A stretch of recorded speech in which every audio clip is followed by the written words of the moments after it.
Welcome to this special panel, Seeking Futures, which is in conjunction with the Carnegie Hall Fall of the Weimar Republic Dancing on the Precipice Festival. My name is Julian Chambliss. I will be the host of this conversation. I'm very pleased to have my colleagues, both from the Michigan State University and from the University of Illinois here as a part of this conversation. Kenitra Brooks, who's the John Leslie Endowed Chair of Literary Studies, Josh Lamb, Assistant Professor in the Department of English, and Stacey Robinson. This presentation or this discussion is actually growing from the work that I've been doing around Afrofuturism. If you haven't had a chance, please check out Afrofantastic, the transformative world of Afrofuturism, which I'm proud to say has been incorporated into NETA's Black History Month curated collection. So if you have a local PBS station that might be interested in learning more about Afrofuturism, NETA is the way to do it this semester or this Black History Month by looking at Afrofantastic. Because Afrofuturism is at the core of a lot of the work that we're doing here at MSU, I thought it was really interesting to bring together a group of scholars to talk about the implications of thinking through the Weimar Republic. I've been very grateful to have the opportunity to participate in conversations with Tim Fielder, who's also a part of this festival, and doing groundbreaking work of adapting W.E.B. Du Bois's The Comet into a graphic novel as a part of the festival. Those conversations, of course, are available online. This conversation is really growing out of our collective understanding of the complicated links between futurity, modernism, and some of the debates and cultural conversations that we can trace back to the Weimar Republic. Each one of us is going to talk a little bit about that, and then we'll go into a sort of joint conversation where we think through the implications of exploring these ideas. I'm going to start by talking about what I believe are important intellectual intersections that are known, in some ways, perhaps not as well known in the context of these discussions. For me, one of the reasons that this question of futurity and Black speculative practice matter in conjunction with the Weimar Republic is because for key figures that I am engaged with, like Zora Neale Hurston and like W.B. Du Bois, they have intellectual connections that lead them back to Germany. In the case of Du Bois, of course, it's well known that he studied in Germany in the late 19th century. And his short story, The Comet, is a foundational text of early Afrofuturist work. Perhaps equally known, but perhaps not necessarily contextualized the same way, Zora Neale Hurston studied anthropology under Franz Boas, and Boas's position as a person advocating for a cultural understanding and in opposition to the scientific racism of the early 20th century provided a fertile intellectual ground that drove Hurston in exploration of her work of Black people. In many ways, Hurston is, I often advocate, an Afrofuturist who's gone unnoticed and underappreciated. And one of the things I'm really pleased by in recent years is how many people have turned to think about Hurston as an Afrofuturist, recognizing both her creative work and work represent the kind of Black speculative practice that intervenes and helps to expand the definition of Blackness. This is so much at the core of how we think about Afrofuturism.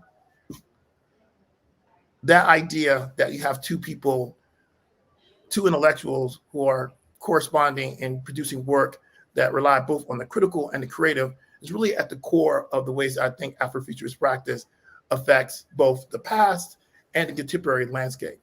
For me, if we're thinking seriously about the 20th century, we have to recognize that Black cultural production, as many Afrofuturists talk about, is an important tool to upending and interrupting the ideas associated with scientific racism and offering tools of liberation and transformation for people of color, not just simply in the United States, but around the world.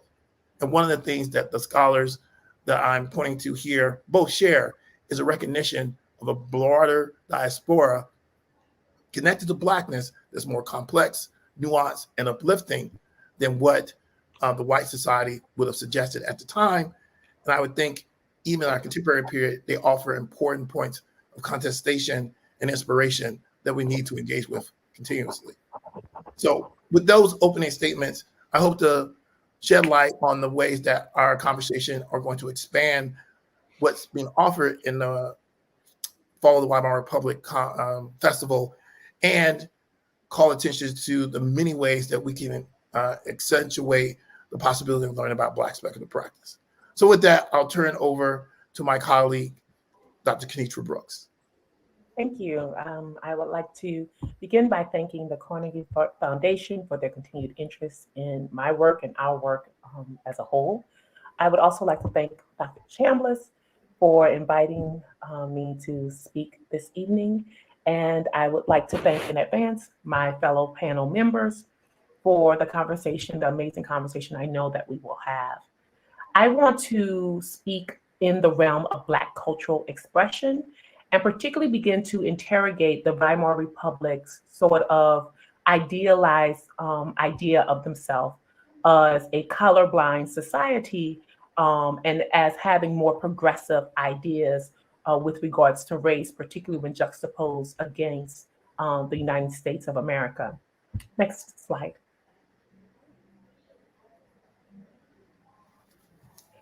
And I want to bring in and center my discussion on Josephine Baker, who was born in St. Louis in the early 20th century. And she is a dancer that was known to be one of the most famous women in Europe in the 1920s during the time of the Weimar Republic. She is mostly associated with her success in Paris, but the lesser known is that she had a triumph in Berlin. She conquered Berlin just as much as she conquered Paris. And the composer Rudolf Nelson placed his Berlin theater at her disposal. And she came to fore in the city as Black Venus when she performed the Danse Sauvage in 1926 as a part of La Revue Negre. She said specifically, "Berlin feels great, a pure triumph. In no other city have I received so many letters, so many flowers and gifts." And she also brought the Charleston to Germany, triggering a dance craze. She became a sort of paparazzi of the time. Everyone knew she was a celebrity. Everyone knew what she was wearing, what she was doing. And with this, performers such as Josephine Baker began to problematize the German ideas of racial progressiveness through her performance of the primitive. And the primitive and this encounter with the primitive became what May Henderson calls as an idealized version of colonialism. And it's this sort of domesticated and fantastical encounter with the native, as Josephine Baker would embody her. Next slide. So there's the idea that with this encounter with the native, they are reinscribing a specularized colonial narrative, one that was necessarily heavily racialized, sexualized, and genderized.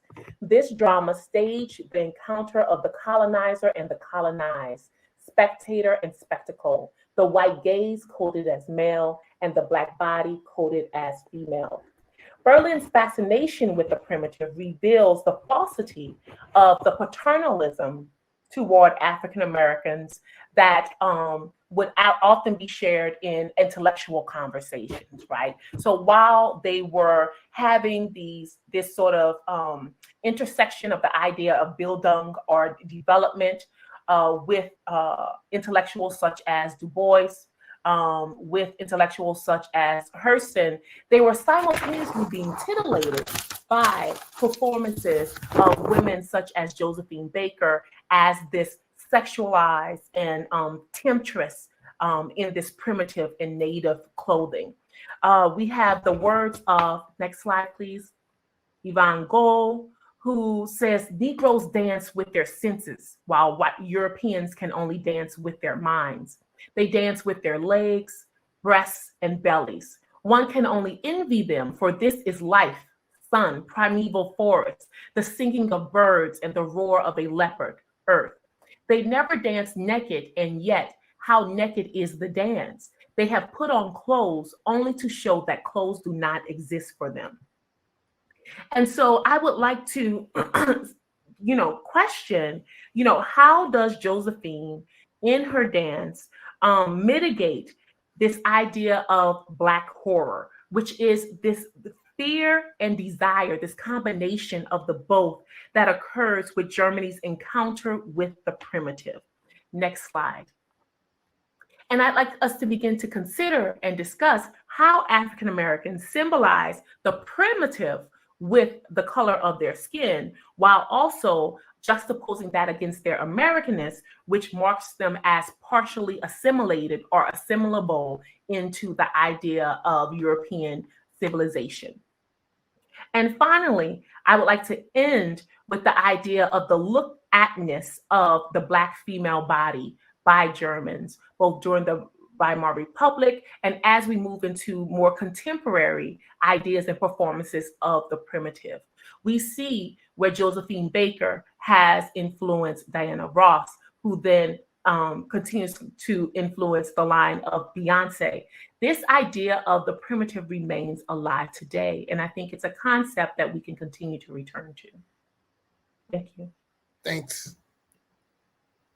Now, Stacey Robinson, professor, artist, DJ. All right. Thank you all for having me. I think in continuation of that conversation, it's important to think about and look at what our vision of the future looks like. So as we come out of these European aesthetics that have classified us as lesser than, as primitive, it is extremely important that we think about what our Black liberated futures look like. And that is what I am dedicated to in my aesthetic. So with that, I am giving you a little bit about myself. I am a graphic designer, I'm an illustrator, I'm a comic artist, exhibition artist, and as Julian said, a burgeoning DJ. This piece here is an example of my aesthetic that is inspired by West African aesthetics. And this imagines this piece is called Kwanzaa as a Blood River Future. And it thinks about what our future looks like as a form of government, as Black liberation and as Black freedom, using our thinking, our philosophies, our theories, our practices as a system of government. This is Kwanzaa as a Blood River Future. Next slide, please. So I look at three different things. I look at the idea of Sankofa, which is a West African concept, meaning to go back and get it, a Ghanaian concept. That means to go back and get our past as we are venturing and traveling into the future. I'm also looking at the idea of sovereignty. A colonial power will only recognize national power. So until Black people can define ourselves as a nation, we will not be able to barter in the ways in which national powers are able to barter for equity and freedom globally. We will always rely on a colonial government ethically and morally, but in no way can we hold them accountable in a way that we can force them to give us justice. And then I look at what our belief system is in reference to time and space. So I'm studying a lot of physics right now and looking at African concepts around time and space. Next slide, please. And I do all of this in thinking about our Black liberated government, what that looks like, defining ourselves, like I said, through our systems. So three of the systems in which I look at are the 12 jewels by the 5% nations of gods and earths, which these 12 jewels are a system. In order to get love, peace, and happiness in our communities, we must first begin with knowledge, wisdom, and understanding. The 5 primary elements of hip hop. And I'm sorry, there is, I believe that my mic is picking up on everyone else. Everyone else. All right, thank you very much. All right, so the 5 primary elements of hip hop and the 7 principles of Kwanzaa. These are other systems I'm looking at in order for us to think about how can we self-govern ourselves. All right, next slide, please. So with this, I do work in the traditions, and I am looking at some manifestos, one being Du Bois's Criteria of Negro Art, the Black Panther Party 10-point program, and the Political Artist Manifesto of Emory Douglas. And if you can read those bolded points, I'll give you a moment to read those bolded points. I'm not going to read all of this, but you can read this for yourself. And I'm not expecting you to read all of this. If you want to see more, you can look at my website, staceyarobinson.com. But these are some points, some manifestos that we can use to help govern ourselves. And I think this is important to build our own aesthetics and theories as we are building out our own Black liberated futures. I think it looks like a particular thing. All right, next slide, please. All right, so with that, this is what my theory, my philosophy is looking at. It is based on West African belief systems, the Bukongo Cosmogram, and even the hero's journey. And even this is what my theory looks like. If you look at the image on the left, the Black Star Cosmosgram. Black Star is my art alias, and this is my Cosmosgram. This is what my belief system looks like as a theory, as a visualization. And with the work that I'm making now, I'm also developing a scientific method, which is the bottom circular image, to qualify and quantify these practices. Next slide, please. All right, so there are some books that I'm looking at and studying to think about what is the foundation of how I'm looking at this right now. Bettina L. Love's book, We Want to Do More Than Survive, and even her current book, Punished for Dreaming, and Freedom Dreams by Robin D.G. Kelly, and of course, W.E.B. Du Bois's visualizations, the sociological studies, looking at the status of Black people, Black America. And next slide, please. So I do this, as I said earlier, through comic books and exhibitions and collaborative work and surreal aesthetics that are very open to interpretation, but are layered in heavy politics. And then Black themed, Black liberation graphic design aesthetics. Next slide, please. And as a graphic designer, I have tried my best to position myself to brand the Afrofuture. There are a number of us doing this, but I've been very fortunate to work with some amazing colleagues to help provide artistic works to their covers, to give a particular thinking and a particular aesthetic to Black liberated futures in the books that we are writing. This is a few of them. All right, next slide, please. And the collaborations in which collaboration is a very, very important part of my practice. I work a lot with John Jennings and my collaborative partner, Kamal Grantham. And with all of this that we do, this artwork that we make, we also spin beats. What does our Black liberated space sound like? And we collaborate with a number of people in order to create multimedia sound and visual aesthetics that are what I would like to call temporary utopian spaces. I did not coin that term, but I do like to think about that in reference to the work. And everything that we do is free and open to the public. And I will leave that there with that. Thank you very much. Thanks so much, Stacey. Let me close out on this. This is my Afrofuturism. I'm very proud of this. I forgot about this slide. I'm sorry. Yeah. We can always come back to you later. All right. Well, I got to talk about that Afrofuturism class for sure. Absolutely. Yeah. Josh. Yeah, I want to hear about that. Thank you all. I'm really excited to talk further. I want to talk a little bit just about like how and why the Weimar Republic became a point of interest with a number of African American modernists who are associated with the New Negro movement or the Harlem Renaissance. So let's go to the first slide. So yeah, the New Negro movement is like this explosion of Black literature, art, and culture in Harlem and around Harlem in the 1920s in the US. And it's emphasizing aesthetic innovation as well as racial uplift, and especially the use of literary and artistic innovation to kind of practice racial uplift. Next slide. It's worth noting, of course, that several of the figures who were like canonized as New Negro writers in a way are also now seen as forebears of Afrofuturism. So Hurston, Du Bois, we heard of them, Jean Toomer. Next slide. Thank you. I also wanted to mention that, you know, the Harlem Renaissance is one name for this, but it was obviously from the beginning exceeding the bounds of Harlem. First of all, a lot of the writers and artists were not from New York or Harlem. They came from Chicago, DC, Detroit, Jamaica, Puerto Rico.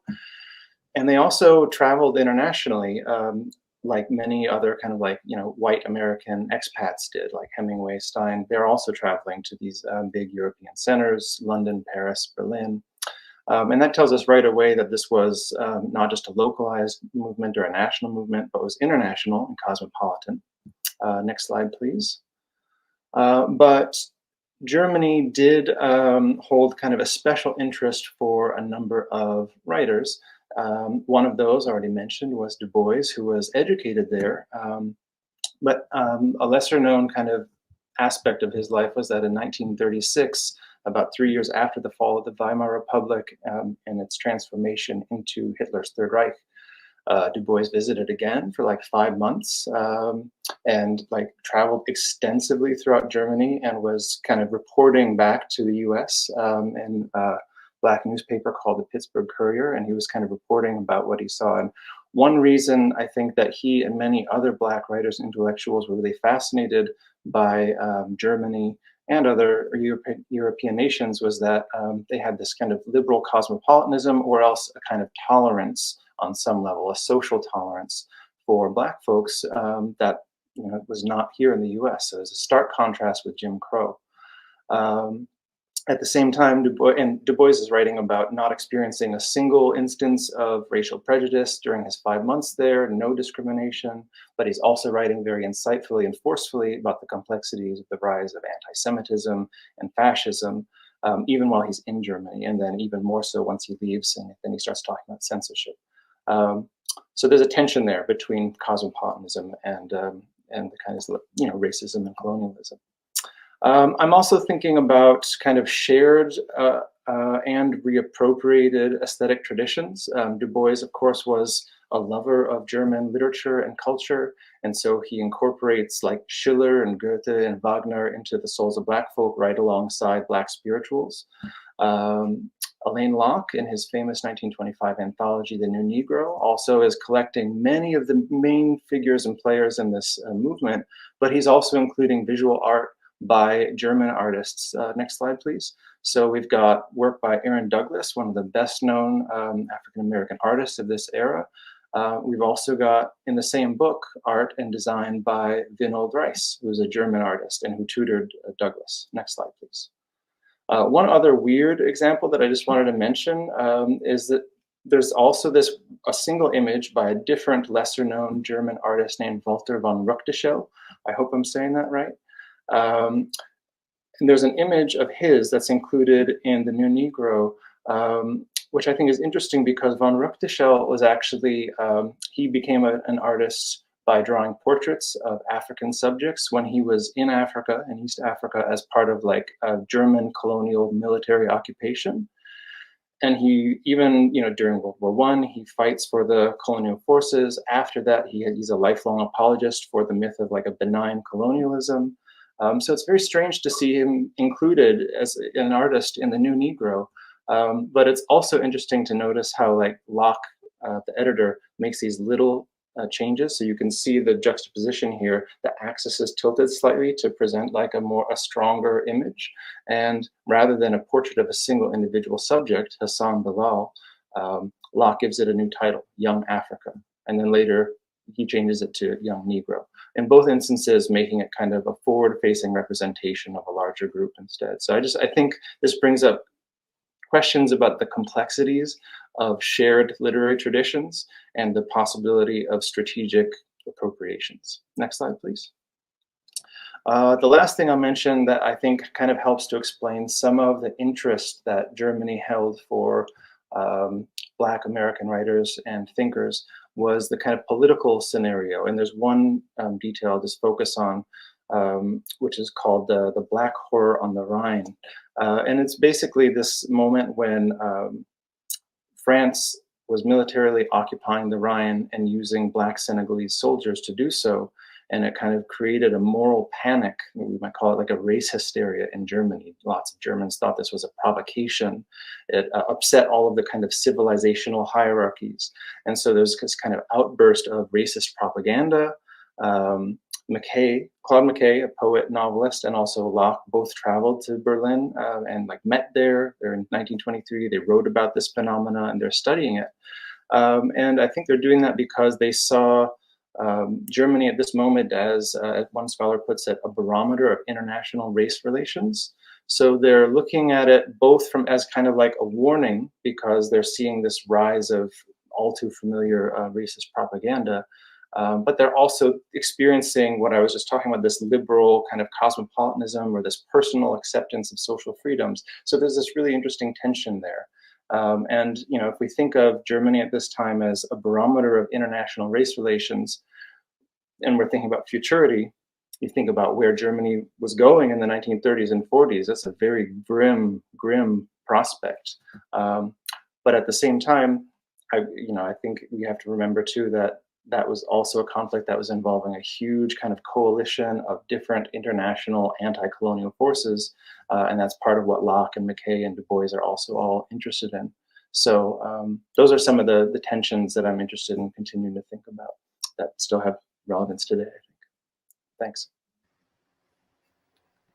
Thanks, Josh. I want to bring us all together now to think through some of the ground that we've outlined in our opening statements. In particular, my first question for all of you, given the work that you've done, what are the ways that you might think of contemporary Afrofuturism offering important sort of interventions? I think all have alluded to this, but I want to open the floor for a kind of fruitful conversation about the potentialities here in terms of using Afrofuturism to rethink these narratives that we associate with the Weimar Republic and that longer sort of implication in terms of the modern 20th century.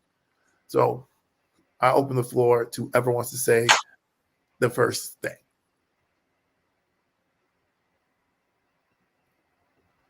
I'm gonna call on somebody if somebody talks about it. All right, Kenitra, you got it. You unmuted. I did unmute.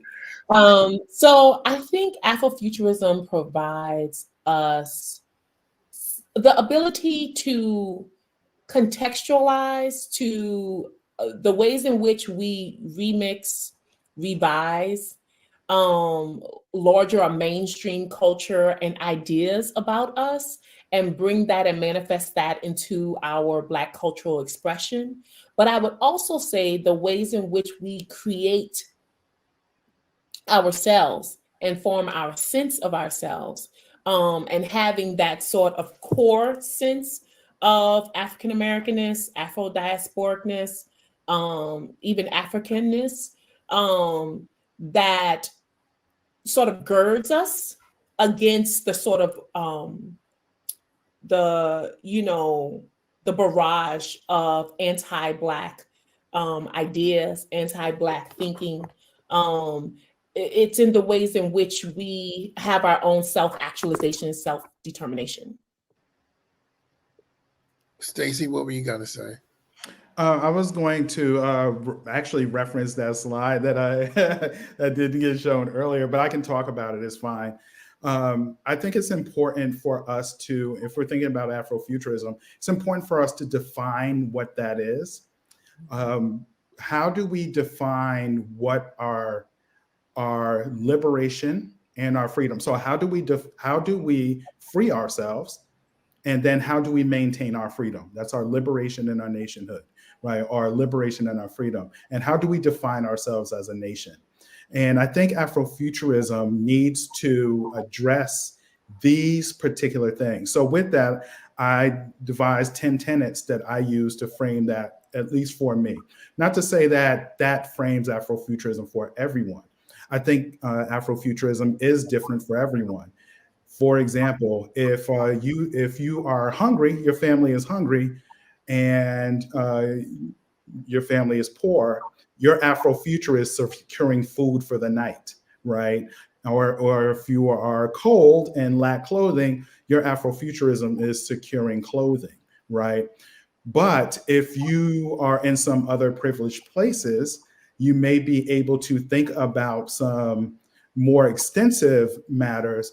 And those tenets are the tenets that they're on my website. You can definitely check them out. But they're what I am framing in my Afrofuturism illustration class for my predominantly, whenever I'm teaching these classes, they're predominantly white and Asian students. But this semester, I have Asian and Black students, and they're dedicated to drawing Black futures and illustrating Black futures and thinking about what that looks like. So I think these are ways in which that we can begin to address or redirect attention away from what has been built around imagining what Blackness is outside of how we have defined it. Great. Thank you. Thank you. Josh, is there anything you want to add to that narrative? Maybe things to emphasize rather than add. I mean, I think those are both excellent answers. Kanitra was talking about contextualizing and remixing, and I'm also thinking about the kind of long tradition of strategic reappropriations and recontextualizing. So I think that remains a really compelling aesthetic and political technique that we still see in Afrofuturism. Maybe one other thing I'm thinking about is the kind of affordances of the concept of Afrofuturism when we return to like a historical period and we try and kind of envision what kinds of futures were being imagined, even if it's 100 years ago. So I'm also very interested in even what that can do in terms of kind of like revising and expanding our view of certain historical moments, because we can start to kind of think about that not as a present that's done, but as a kind of a moment when people were like very actively like looking to the future and imagining and creating. Yeah. Well, I appreciate that. Go ahead, Kenitra. I'm sorry. No, I just wanted to say, I think we're all sort of speaking around the concept of time. And, going back to what Stacy had with the bird, the Sankofa bird, of standing in the present, looking back with your feet face toward the future, and this sort of conflation and compression of time that allows the past, present, and future to exist at the very same time. And that allows us to use the presentness of the Weimar Republic to have a very a conversation that spans and that we can take into the future. And I just want to bring all those points together. Well, I'm glad you said that, because my next question is very much about the reality of this festival from my perspective. Obviously, as I've probably alluded to each of you as we were putting the panel together, I was asking you to join me. I think one of the things about this festival that really resonates with our contemporary landscape is that many of the forces that define the Weimar Republic, I think, are actually some of the same forces that are at the core of our contemporary landscape, right? And so as the name of the festival implies, it failed, right? It's the fall of. And so therefore, I don't want to be an alarmist here, but what can we learn from the decline of this seemingly artistically and culturally innovative moment? I think there are important questions offered by this moment that resonate in a very powerful way with many of the debates that I think we all think about in the context of our own work. And I'd love for us to sort of consider, what is one thing that fall of the Weimar Republic period sort of resonates with you in consideration of contemporary cultural dynamics?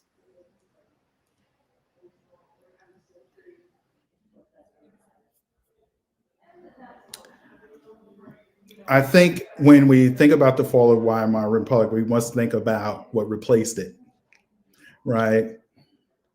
And we are in a time where in every corner of our culture, we are discussing democracy and what democracy looks like.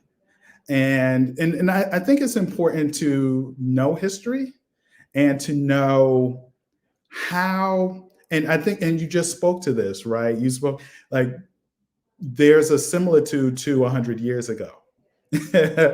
Right, we are in a very similar place, and that is by design. I'm a graphic designer, so I look at systems of design, and the designs that we could possibly enter into again in America that we could duplicate from Germany would be intentional, right? We have to understand that the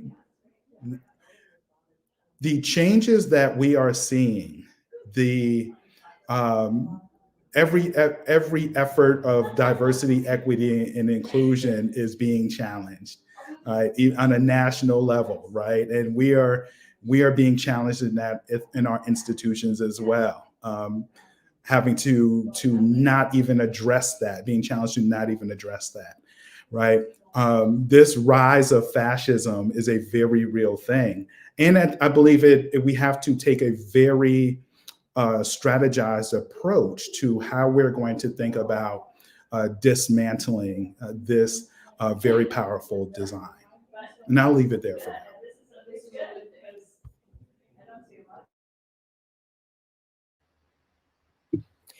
I would also say that this is a time speaking specifically of Black folks, that we remember who we are, and that Blackness cannot be killed, and that we have survived, that we have thrived, and that we have systems in place, and that we learn from the past. Again, the past is present, and we have um, these systems have not killed us, even though this killed some of us, but it hasn't killed us as a whole. Um, these systems have birthed new ideas, have given us new ways and new strategies. And we are always a people that are steps ahead. We see what's coming, we know it's coming, um, and that it may not happen next year, but it'll happen 10 years from now. And that we remember our ancestors, remember what they survived, remember they survived worse. Um, and they still gave us life, they gave us hope, they gave us a lot of love, and that there will be difficulties, not saying there will not be any sufferings, but in the end, we will be okay. Well, I appreciate both what Stacy and what you just said, Kenitra. I think for a large swath of people, one of the things that makes these considerations of Black speculative practice or Afrofuturism or Black imaginary or whatever terms we want to employ, what gives it so much traction right now is exactly the thing that Kenitra just alluded to, that there's a wealth of knowledge represented by previous generations, resistance, their imagining towards a liberated future. And I'm always mindful that people ask, well, what's a thing that I can do? Like what can I pull from this past that you're talking about when you talk about Afrofuturism? I would say from my own perspective, thinking about the intersections between someone like a Hurston and the boys in the context of their work and their intellectual practice. One of the things that's very intriguing for me is that they both sort of relied on a kind of systemic attack or a systemic resistance in their work, right? I often point out to my students that if you think about both Du Bois and Hurston, they employ both critical and artistic practices because those things got everybody, right? Like, even if you were having in the intellectual space, they produced work that was very defining, groundbreaking, innovative, but he would also produce this cultural work, I think, as a vehicle to make the intellectual work that much more impactful as a delivery system at some level to these important transformative practices. If you think about the idea that we're on a pathway that mimics many of the sort of cultural contours of Weimar, what are practices that people can employ that would be interventions or modes of resistance? What does that look like for the everyday person? Again, I am mindful that not everyone's sitting around and have the luxury of the sort of intellectual conversation. They're looking for, is there a thing that I can do? Is there a way that I can support? And I look at the past and see, well, yes, there were ways that people worked in collective activism, worked through certain kinds of organizations, and did other things. What are some of the things from your perspective, from all your perspective, that may be a similar kind of space of activism and action?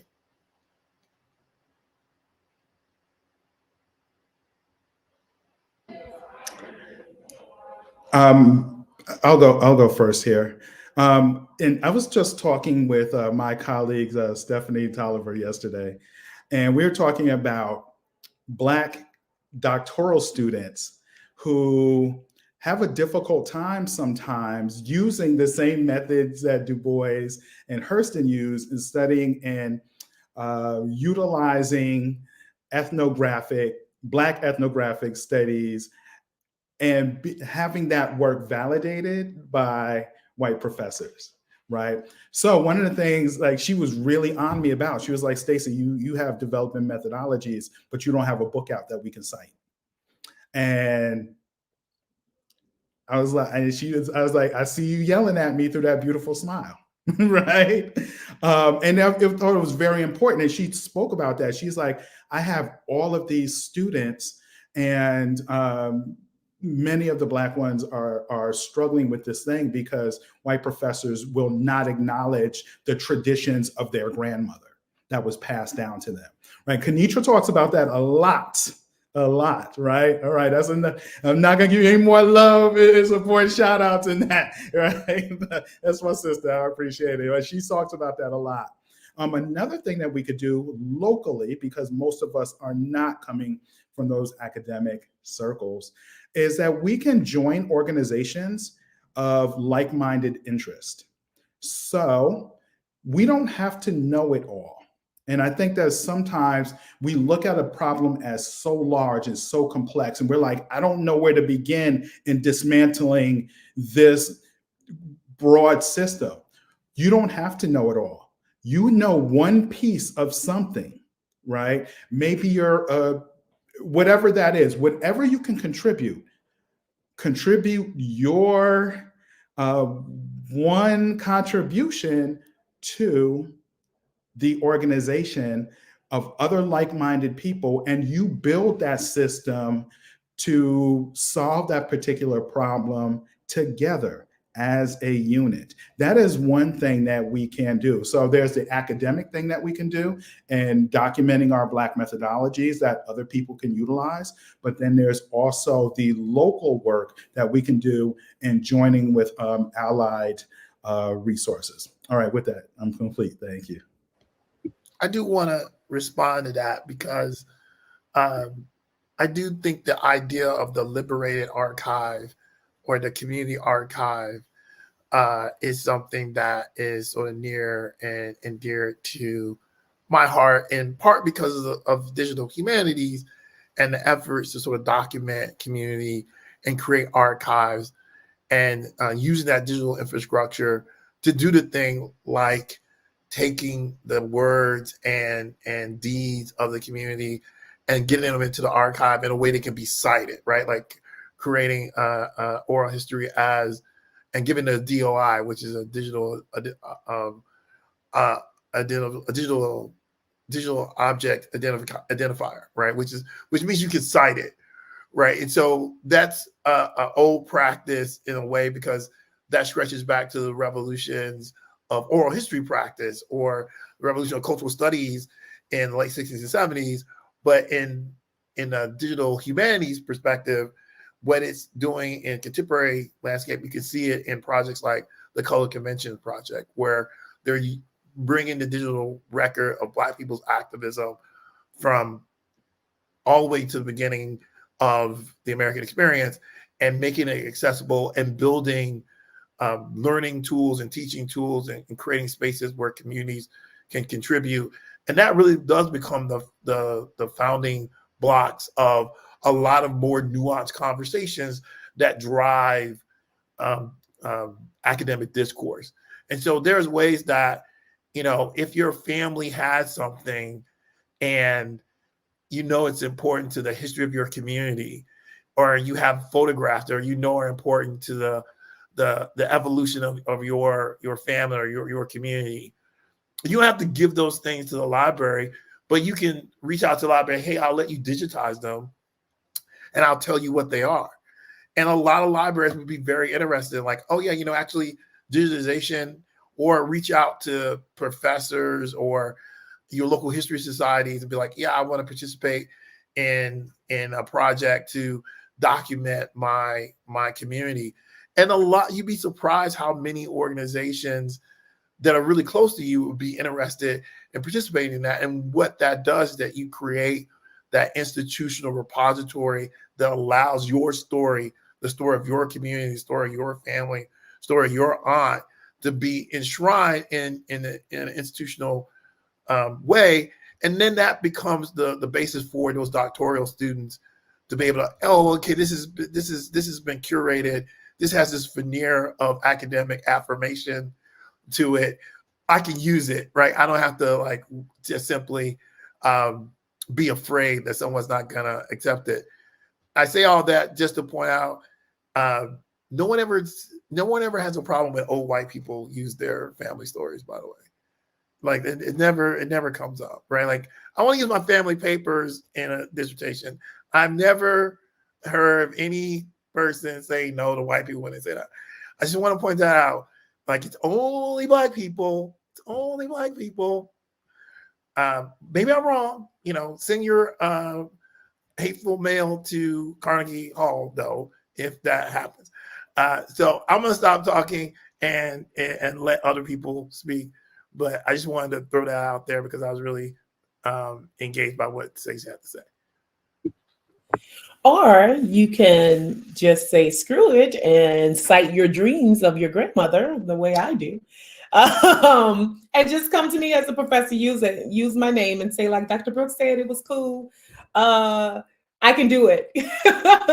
I like to talk about, speaking about this stuff reminds me of Bell Hooks' Home Place. And remembering the importance of home and creating home. Often it's a very gendered place of, Black women, but I think we can also learn greatly from Black queer folks, trans folks in creating family in very, very specific ways that are there to strengthen the political work that needs to be done. So looking at Home Place in terms of Bell Hooks talks about it as a place where Black folks can be subjective and where we can argue back and forth. We can have disagreement, but in love. Also as a place as someone who looks at the work of my maternal ancestors and what they do. My folks weren't out on the streets marching, but when you came home, they made sure you had a meal, right? So this idea of folks have different jobs in the movement and in the community and in those sorts of things. Who's going to grow our food? Who's going to Can you raise chickens? Can you process a chicken? Can you kill a hog? You know, the practicalities of making sure we are not only defended and not only that we are in the streets, but also that we have a place of safety and love to come back to, that we can re-energize ourselves, that we can have good food and good company and good love, and also a place, a safe place for our children and the next generations, as well as a safe place for our elderly, right? Every generation is involved. Everyone has a job and something to do, but also everyone deserves the right to feel loved, to be fed, and to be housed. Yeah.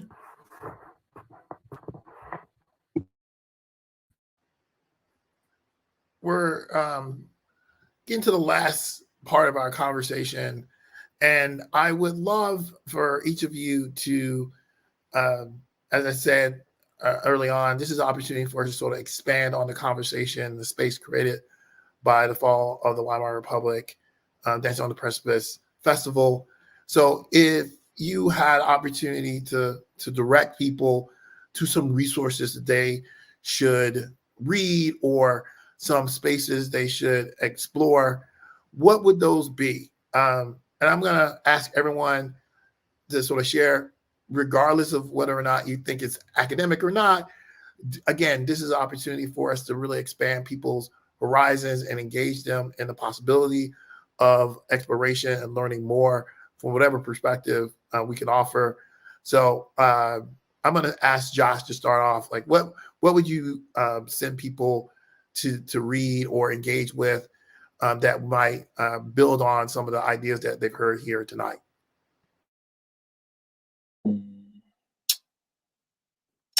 That's a great question. Man, I mean, we've talked about so much, so I'm just trying to think a minute about like which direction to head in. So, I mean, let me say this. Like, I guess, you know, like I love reading like the history of literature and art. So like, you know, these like founding figures who are now they've been getting attention, but you know, like Hurston and Du Bois, I think like there's still so much they can teach us. So I would always suggest, you know, people go back to, you know, not just like for Du Bois, The Souls of Black Folk, but Darkwater, his autobiographies are really amazing. You know, and like earlier we were talking about, you know, like the personal and the political and the interweaving, and I mean that's there in like all kinds of genres. It's there in his sociology and in The Souls of Black Folk and Darkwater, but it's there in his autobiographies too, where he's still like theorizing and historicizing as well as like writing memoir. And you know, so there's those folks, and although these names that I'm about to mention are not usually associated with Afrofuturism, I'm also thinking about the continual kind of widening of opportunities to bring the personal into the scholarly, or to make sure that we're fusing the personal and the creative and the artistic. So I mean, like in addition to folks we've been talking about, you know, Christina Sharp and Sadia Hartman, like we're seeing things that are like that word scholarship become more and more personal. And I think, you know, that's validating both a kind of intersectionality and a combination of like, yeah, the personal and the political. So those are, yeah, I guess, Sadia Hartman and Christina Sharp in the contemporary, Hurston and Du Bois in the past. I'll leave it there. I'm sure we have lots of other things we could suggest. Great, thanks a lot. Kenitra. I think in terms of speculative futures and what we can look forward to, both good and bad, I think there are a large number of folks, particularly in young adult literature, who are doing really good work in that area. I would look at folks such as N.K. Jemisin. Nisi Shaw is doing wonderful things with her Everfair series that I'm currently reading. We have Cherie Renee Thomas on the recommended reading list. And I would also begin to look at those folks who are changing conversations. So Nikki Kendall's Hood Feminism, even in terms of referring back to Bell Hooks's work, some of her lesser known pieces, and also those things that are teaching us about different spiritual traditions, teaching us about different liberation theologies, and as Stacy's work talked about, Black gods. Having those conversations and doing that research, as well as listening to and sitting at our own kitchen tables. And I think that is the most important thing we can do, is to collect the stories of our elders, to make sure that the children are there and that they can hear our lived histories from people who are blood or near blood.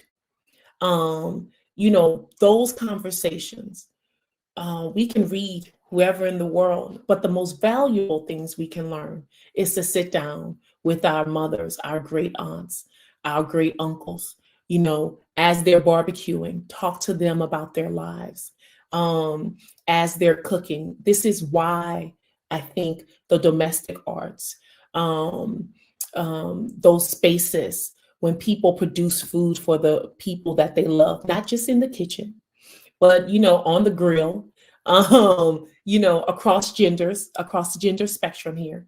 But that's when we get the love and the stories and the good and the bad. We get that knowledge passed on that is key, because our loved ones won't always be there with us, right? Take and record them on your phones. Take and record them on something you can access, so you can go back to that, not just as a place of comfort when unfortunately they pass, but also as a place of knowledge that you can pass on to the further generations of your family. Thanks a lot. Stacy? This is a great question about suggested reading. I'm going to go back to Bettina L. Love's books. I mentioned them earlier. Her latest book, Punished for Dreaming. And the first book, We Want to Do More Than Survive. And these are two really awesome books to help broach the subject matter of these complex issues that we're dealing with. Another resource, I'm going to say, another non-academic book that's a resource, I'm going to say pick up the political cartoonist satire of Keith Knight. Right. And because he does a really good job of helping to address the weighty subject matters around race and politics, all through really satirical humor.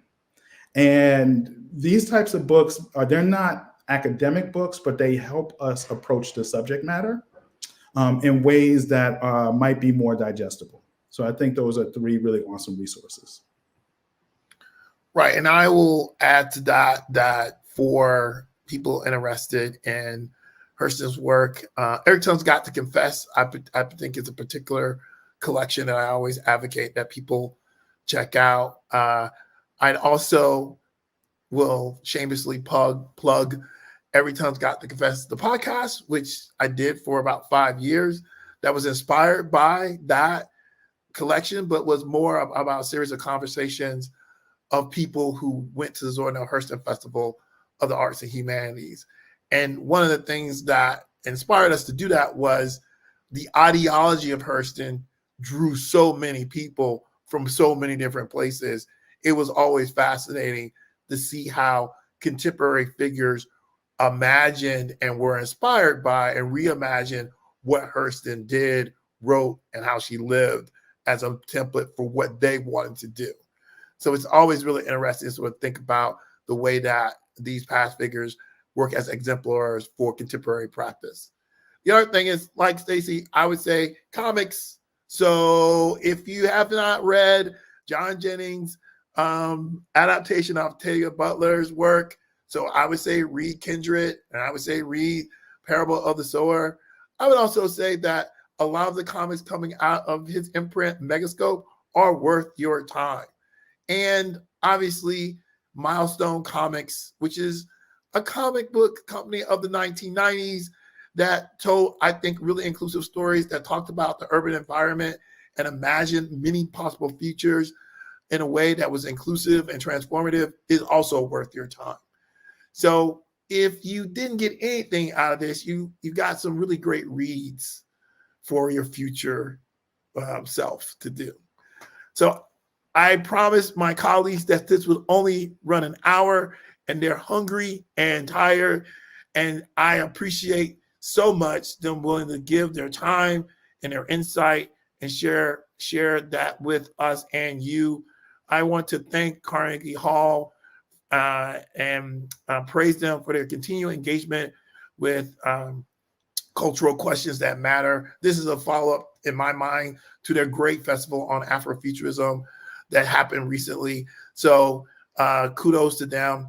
And if you like this conversation, I will say there will be a second Seeking Futures panel on February 22nd. At least it'll be recorded then, but will be available, where I speak with a number of Germanists, that is German specialists, about the Weimar Republic as a sort of kind of parallel and bookend to this discussion from scholars that are really sort of steeped in Afrofuturism and American modernism and a broader consideration of 20th century culture. So thank you so much, and good night. Good night, everyone. Thanks, everyone. Good night. Thank you.